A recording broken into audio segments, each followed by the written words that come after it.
Welcome back to city news. AP master printers association ఆధ్వర్యంలో printers day వేడుకలు ఘనంగా నిర్వహిస్తున్నారు. ఈ సందర్భంగా గాంధీనగర్లోని సిపిఐ కార్యాలయం నందు ప్రింటింగ్ పితామహుడు జాన్ గుటన్బర్గ్ చిత్రపటానికి అసోసియేషన్ సభ్యులు పూలమాలలు వేసి నివాళులు అర్పించారు.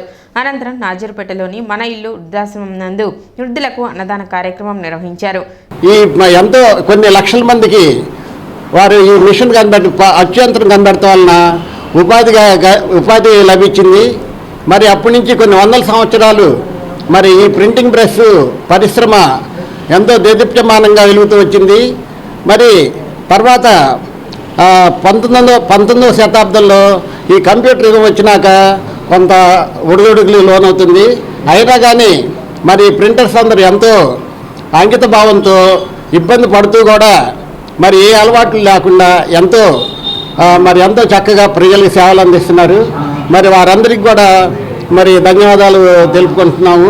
మరి ప్రతి సంవత్సరం ఇటువంటి కార్యక్రమాలు ఈ ప్రింటర్స్ డే కానీ మరి కార్తీక వన సమారాధన కానీ అటువంటి కార్యక్రమాలు ఎన్నో జరుపుతూ అసోసియేషన్ని ముందుకు తీసుకొస్తున్నారు. ఇంతకుముందు చేసిన నాయకులు కూడా మరి అట్లాగే మేము కూడా దీన్ని కంటిన్యూషన్ చేస్తూ ఘనంగా జరుపుకుంటూ కార్యక్రమంలో అసోసియేషన్ గౌరవ అధ్యక్షులు డి సుధాకర్, అధ్యక్షులు డి అమర్నాథ్, కార్యదర్శి ఆర్ఎస్ శివశంకర్, కోశాధికారి ఎస్వి ఉమామహేశ్వరరావు, ఉపాధ్యక్షులు డివివిఎస్ వరప్రసాద్, జాయింట్ సెక్రటరీ రాఘవేంద్ర కుమార్, శివకృష్ణ మరియు కార్యవర్గ సభ్యులు పాల్గొన్నారు.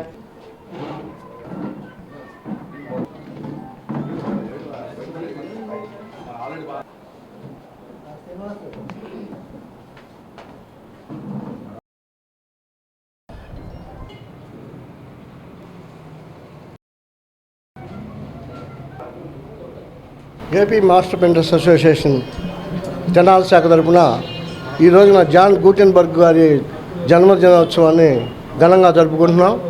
తొలిగా తెనాలి పట్టణ ప్రజలందరికీ కూడా మా ప్రింటర్స్ డే సందర్భంగా తెనాలి శాఖ తరపున అందరికీ కూడా శుభాకాంక్షలు తెలియజేస్తున్నాం. ప్రింటర్స్ డే అనగానే ప్రతి ప్రింటర్కి ఒక పండగలాగా ఉంటుంది. ఎందుకంటే తల్లి కనుక జన్మనిస్తే ఈ జాన్ గుటెన్బర్గ్ ఆయన మాకు జన్మనిచ్చాడు. నా ఉద్దేశం అది. ఆయన యొక్క కనిపెట్టిన యొక్క పరిశ్రమతో మేము ఈ రోజున ప్రపంచవ్యాప్తంగా కోట్లాది మంది కూడా ఈ రోజున ప్రింటర్స్ డే జరుపుకుంటూ ఆయన్ని స్మరించుకుంటున్నాం, ఘనంగా నివాళులు అర్పించుకుంటున్నాం. పట్టణం మారిస్పేటలోని Saint Paul's English medium school నందు సోమవారం స్పోర్ట్ మీట్ నిర్వహించారు. విద్యార్థులు క్రీడా పోటీలలో పాల్గొని తమ సత్తా చాటారు. అదేవిధంగా ఆటపాటలతో కేరింతలతో విద్యార్థులు ఆహుతులను అలరించారు. విద్యార్థుల యొక్క మానసిక శారీరక దారుఢ్యానికి ఇటువంటి స్పోర్ట్స్ మీట్లు దోహదపడతాయని పాఠశాల డైరెక్టర్ చావలి అకుల్నాథ్ తేజ్నాథ్లు వెల్లడించారు. కార్యక్రమంలో ఉపాధ్యాయులు, పాఠశాల సిబ్బంది, విద్యార్థులు, తల్లిదండ్రులు పాల్గొన్నారు.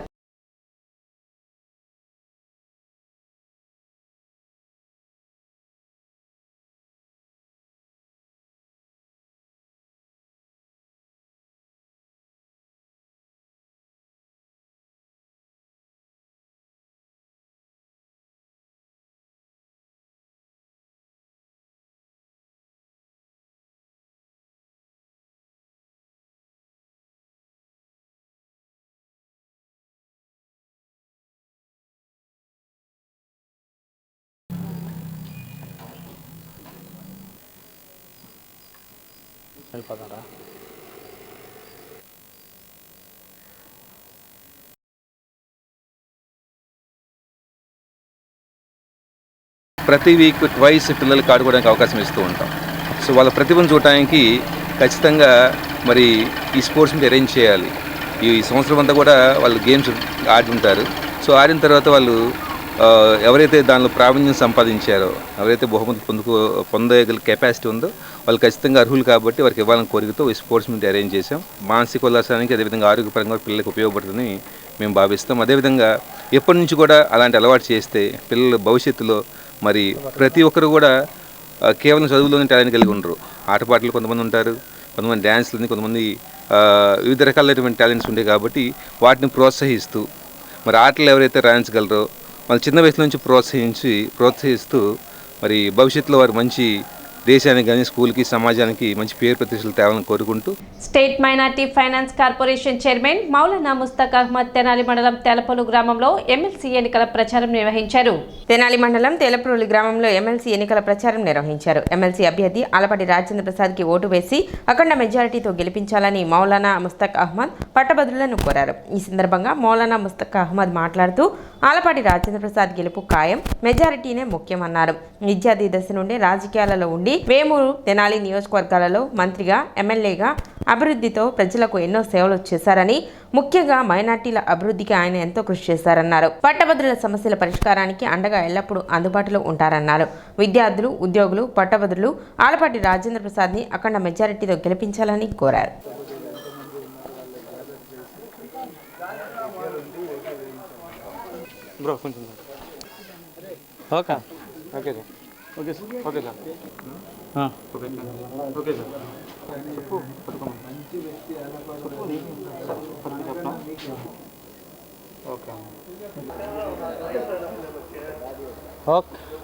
విద్యార్థులకి కానీ ఫీజు రియంబర్స్మెంట్ 800 కోట్ల రూపాయలు చెల్లించడం జరిగింది. రాష్ట్రం కుతలంలో పడేసి రాష్ట్రానికి సర్వనాశనం చేసి జగన్మోహన్ రెడ్డి వెళ్ళిపోతే మళ్ళీ గాడిలో పెట్టడం చంద్రబాబు గారి ద్వారా జరిగింది. ఇప్పుడు గాడిలో పెడుతున్నారు రాష్ట్రానికి. ఉపాధ్యాయులకి బ్రాండ్ షాప్స్ దగ్గర, లిక్కర్ షాప్స్ దగ్గర కాపలా పెట్టిన ఘనత ఎవరు అంటే జగన్మోహన్ రెడ్డికి దక్కుతుంది. ప్రపంచంలో కానీ, దేశంలో కానీ, ఎనీ రాష్ట్రంలో ఎవ్వరు చేయలేని పని చేసి ఒక విద్యని, ఎడ్యుకేషన్ పీపుల్స్ని పరిచిన ఏకైక నాయకుడు జగన్మోహన్ రెడ్డి. అదే మనం ప్రచారానికి ఎక్కడ వెళ్తే కూడా తప్పకుండా మన ఓటు కూటమి బలపరిచిన అభ్యర్థి ఆళ్లపాటి రాజేంద్ర ప్రసాద్ గారికి ఉంటుంది అని తెలియజేస్తున్నారు. ఆంధ్రప్రదేశ్ అసెంబ్లీ బడ్జెట్ సమావేశాలు ప్రారంభమయ్యాయి. తొలి రోజు ఇరు సభలను ఉద్దేశించి గవర్నర్ జస్టిస్ నజీర్ అబ్దుల్ ప్రసంగించారు. ఈ సందర్భంగా అసెంబ్లీకి వచ్చిన గవర్నర్ కు సీఎం చంద్రబాబుతో పాటు శాసనసభ స్పీకర్ అయ్యన్న పాత్రుడు, శాసనమండలి చైర్మన్ మోషన్ రాజు, మంత్రి పయ్యావుల కేశవ్ ఘన స్వాగతం పలికారు. అసెంబ్లీకి ప్రవేశించిన గవర్నర్ కు సభ్యులు గౌరవంగా అభివాదం చేశారు.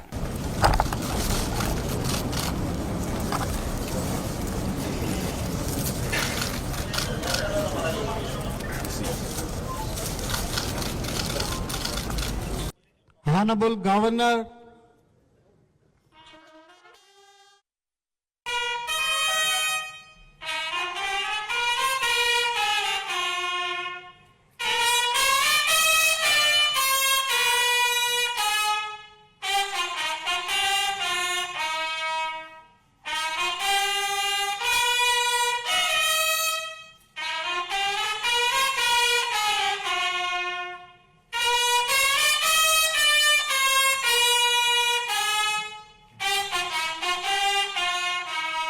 అసెంబ్లీ బడ్జెట్ సమావేశాల ప్రారంభం సందర్భంగా ఎమ్మెల్యేలు, ఎమ్మెల్సీలు సభకు హాజరయ్యారు.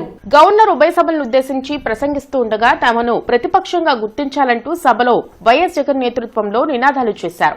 గవర్నర్ ప్రసంగాన్ని కొంతసేపు అడ్డుకున్న వైసీపీ ప్రజాప్రతినిధులు సభ నుంచి వాకౌట్ చేశారు. రాష్ట్రంలో ప్రజలు చాలా ఇబ్బందుల్లో ఉన్నారని, రైతుల సమస్యలపై ప్రభుత్వం నుంచి ఎలాంటి స్పందన లేదని మాజీ మంత్రి బొత్స సత్యనారాయణ వ్యాఖ్యానించారు. వైసీపీకి ప్రతిపక్ష హోదా ఇచ్చే వరకు తమ పోరాటం కొనసాగుతుందని చెప్పారు.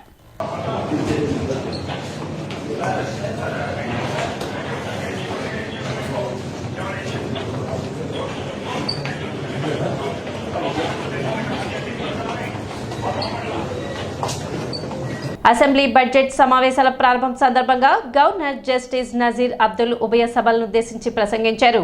ప్రజల కోరిక మేరకు కూటమి ప్రభుత్వం ఏర్పాటైందని గవర్నర్ అబ్దుల్ నజీర్ అన్నారు. అసెంబ్లీ బడ్జెట్ సమావేశాల సందర్భంగా ఉభయ సభలను ఉద్దేశించి ప్రసంగించారు. గత 5 ఏళ్లలో రాష్ట్రం అనేక ఇబ్బందులకు గురైందని, ప్రజలు అన్ని విధాలా నష్టపోయారని చెప్పారు. సూపర్ 6 పథకాల ద్వారా కూటమి ప్రభుత్వం ప్రజలకు మేలు చేస్తున్నట్లు తెలిపారు.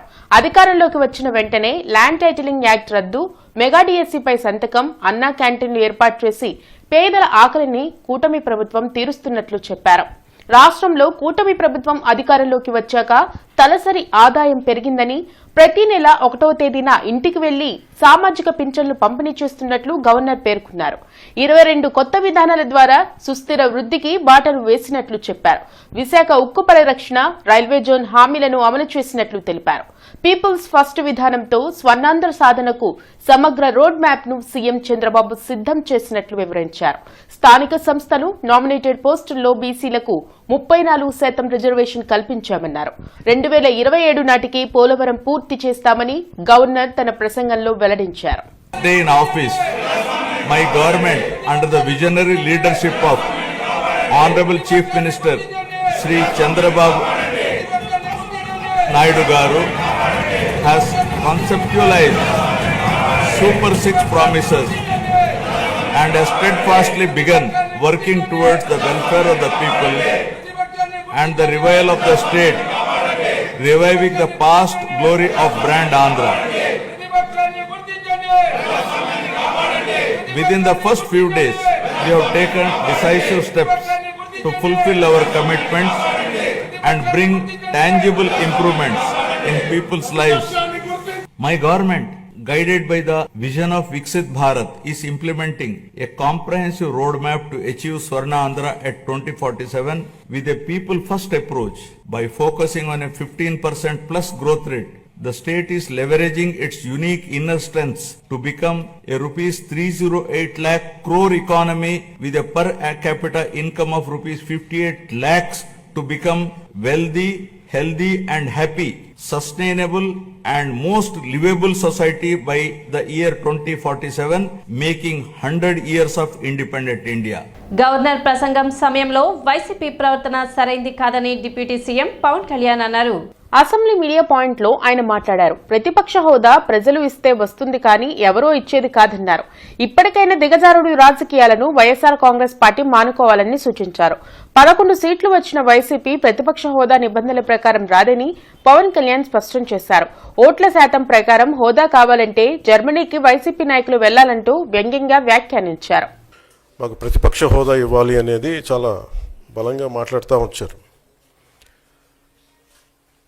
ఇది అడిగితే వచ్చేది కాదు, అది ప్రజలు ఇస్తేనే వస్తుంది. బేసిక్గా ఒకటి హైయెస్ట్ మెజారిటీ ఎవరికి ఉంది వాళ్ళు ప్రభుత్వం ఫామ్ చేస్తారు. వాళ్ళకంటే నెక్స్ట్ స్టేజ్ ఎవరికి ఉంటే వాళ్ళకి ప్రతిపక్ష హోదా ఇస్తారు. అంతేగాని గతంలో మేము ప్రభుత్వాన్ని పరిపాలించాం కాబట్టి మా ప్రతిపక్ష హోదా ఎవరికి ఇవ్వరు. కనీసం జనసేన కంటే కూడా ఒక సీట్ ఎక్కువ వచ్చినా కానీ వాళ్ళకి ప్రతిపక్ష హోదా దక్కేది. ఈ రోజున ప్రభుత్వంలో second largest party Janasena. So దాన్ని ప్రజల దృష్టికి తీసుకొద్దాం. వైసీపీ నాయకులు వాళ్ళు చేస్తుంది ఏంటంటే మాకు ప్రతిపక్ష హోదా ఇస్తే తప్ప మేము అసెంబ్లీలో అడుగు పెట్టాం, లేదంటే ప్రసంగాలను అడ్డుకుంటాం. అలా ఇది సరైన మెసేజ్ బయటికి వెళ్దాం. ఇది రైట్కు సరైన విధానం కూడా కాదు. ఫస్ట్ అప్పుడు ఏం చేయాలంటే సార్, అప్పుడు జర్మనీకి వెళ్ళిపోవాలండి. ఇప్పుడు జర్మనీలో ఏంటంటేనండి, నేను జర్మనీ రిజల్ట్స్ కూడా ఏదో వచ్చినాయి చూస్తా ఉన్నాను ఎలక్షన్స్లో. 25% వచ్చిన హైయెస్ట్ పర్సంటేజ్ ఆఫ్ వచ్చిన ఓటుకి ఇన్ని ఎంపీస్, ఇంత అసెంబ్లీ స్థానాలు ఉంటాయి వాళ్ళకి. 5% మించి తక్కువ వస్తే 5% ఓట్లు మిగతా వాళ్ళు పంచుకుంటారు.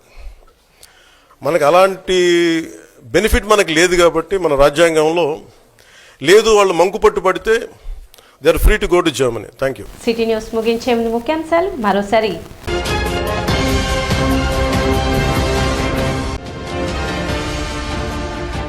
ఎమ్మెల్సీగా ఆలపాటి రాజేంద్ర ప్రసాద్ విజయాన్ని కాంక్షిస్తూ పట్టణంలో విస్తృత ప్రచారం నిర్వహిస్తున్న minority finance corporation chairman Maulana Mustaq Ahmed.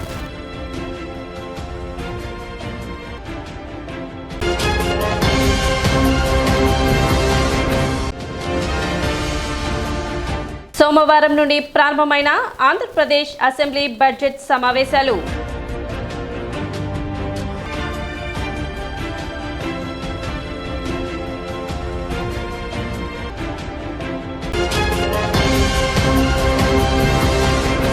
City news ఇంతటితో సమాప్తం. నమస్కారం.